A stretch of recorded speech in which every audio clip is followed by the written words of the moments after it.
दुनिया बड़ी खराब है और सबसे बड़ी शराब है।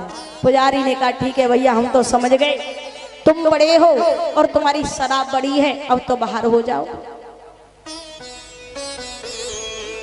पीने वालों से पूछो कैसे पिलाई जाती है, ढक्कन खोलने से पहले थोड़ी बोतल हिलाई जाती है।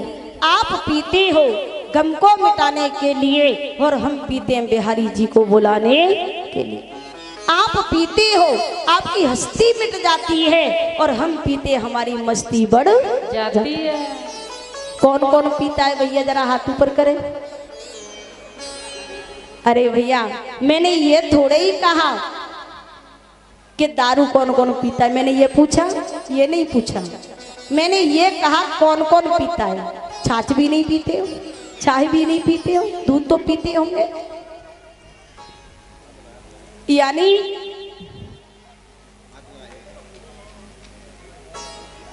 मैं कैसे मान लूं कि आप पीने वाले नहीं हो, मैं कैसे मान लूं कि आप पीने वाले नहीं हो। आप समय निकाल करके भगवत पांडाल में आते हो, 3-4 घंटे ईश्वर चिंतन का मीठा मीठा शरबत पीते हो, तो मैं कैसे मान लूं आप पीने वाले नहीं। आप भी पीने वाले हो और हम भी पीने वाले।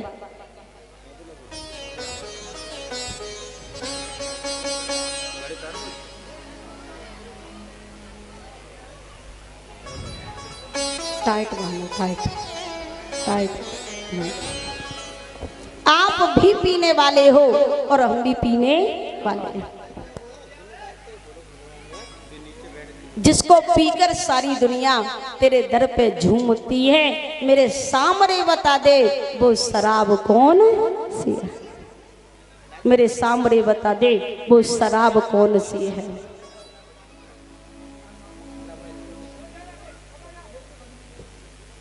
बोली दाऊ जी महाराज की जय हो, बोली कन्हैया लाल की जय हो, बोली संत भगवान की जय हो। और नाम बताओ, नाम बताओ।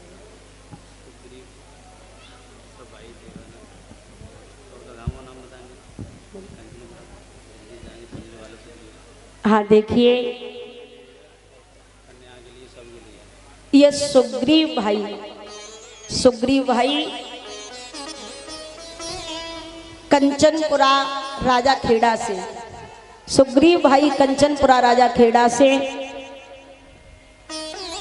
और ये सब भाई कंचनपुरा राजा खेड़ा से आए हुए हैं। मैंने आपको बताया था कि इससे पहले जो मेरी कथा हुई थी तो कंचनपुरा में हुई थी, मैं आपको बता चुकी हूँ। इससे पहले जो मेरी कथा हुई थी ग्राम कंचनपुरा में हुई थी, राजा खेड़ा के पास। और पता है ये कथा समापन करने के बाद में, संपूर्ण करने के बाद में दिल्ली चले गए थे। उस दिन भी जो भाई आए थे इनके बड़े भाई थे, और आज भी ये दिल्ली से आए हैं, ये छोटे भाई हैं। तो पता है ये हमारे चांदी का मुकुट बांध करके, चांदी का मुकुट बांध करके और हमें 1100 रुपए दे करके, चांदी का मुकुट पहना करके और 1100 रुपए दे करके, और हमारी शिष्य सालू को भी 1100 रुपए दे करके, हमारी शिष्य सालू को भी 1100 रुपए देते हैं और पगड़ी बांध करके सम्मानित कर रहे हैं। और हमारे सभी भाइयों को 51 रुपए दे करके सम्मानित कर रहे हैं। और सभी कलश वाली बहनों को, सभी कलश वाली बहनों को, यज्ञपति परिचित महाराज को, सबको, कलश वाली बहनों को एक एक दुपट्टा दे करके सम्मानित कर रहे हैं। और देखिए, मैं बस इतना कहूंगी कि मैं इनके गांव की, इनके क्षेत्र की जितनी प्रशंसा करूं कम है, मेरे शब्द भी काम नहीं करेंगे। जितनी तारीफ करूं, जितनी प्रशंसा करूं उतना कम है। क्योंकि आप YouTube के माध्यम से देखें, आप मेरी मत मानो, YouTube के माध्यम से देखो, क्योंकि कथा लाइव चली थी। आप YouTube के माध्यम से देखो, इन लोगों ने इतना सम्मान किया, इतना सम्मान किया, शायद मैं कल्पना भी नहीं कर सकती। पता है,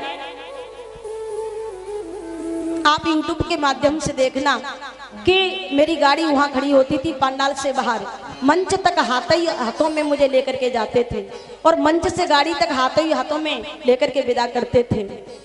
और इनके यहाँ 6 चांदी के मुकुट, एक चांदी की राधा कृष्ण की तस्वीर और एक चांदी की गाय और एक चांदी की एकादशी, इतना तो ये सम्मान में मिला था। और लगभग,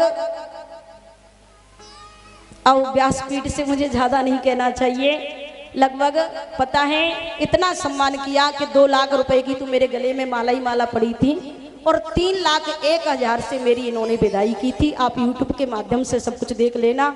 और भीड़ भी विशाल थी, वहां पर विशाल भीड़ थी और 200 मन का भंडारा हुआ था, बड़ा अच्छा प्रोग्राम हुआ था।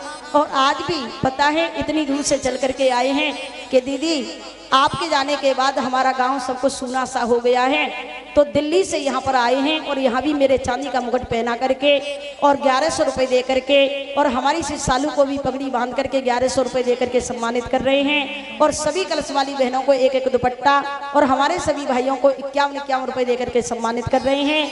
सभी इनको तालियों के साथ सम्मानित करेंगे। बोलिए दाऊ जी महाराज की जय हो, बोलिए कन्हैया लाल की जय हो। अब सभी शांति बनाए रखेंगे क्योंकि समय कम है, इसलिए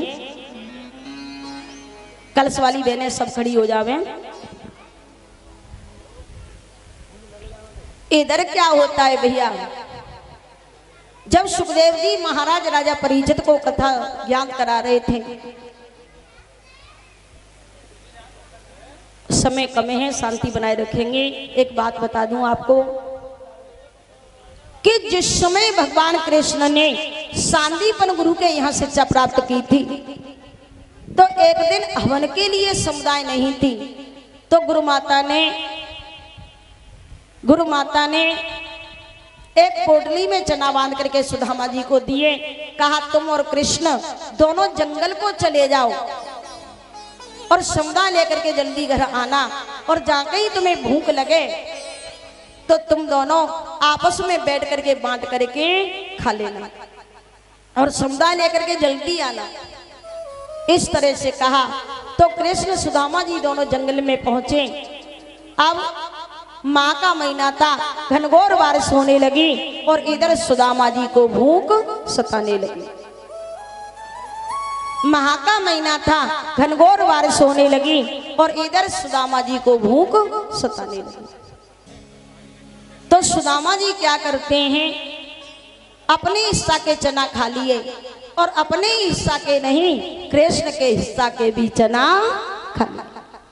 जब कृष्ण ने कटकट की आवाज सुनी तो कृष्ण ने कहा मित्र कुछ खाने के लिए हो तो हमें दे दो। तो सुदामा जी ने कहा आपको दिखाई नहीं देता है, माँ का महीना है, घनघोर बारिश हो रही है और ठंड के मारे मेरे दांत कटर कटर कर रहे हैं, हम कुछ नहीं खा रहे। तब कृष्ण ने मन ही मन में कहा गुरु से कपट मित्र से चोरी, कै होई निर्धन कै होई कोड़ी। अच्छा एक बात बता दूं, सुदामा जी ने कृष्ण के हिस्सा के चना क्यों खाए थे, क्या कारण था? जानबूझ करके सुदामा जी ने कृष्ण के हिस्सा के चना खाए थे। क्यों खाए थे?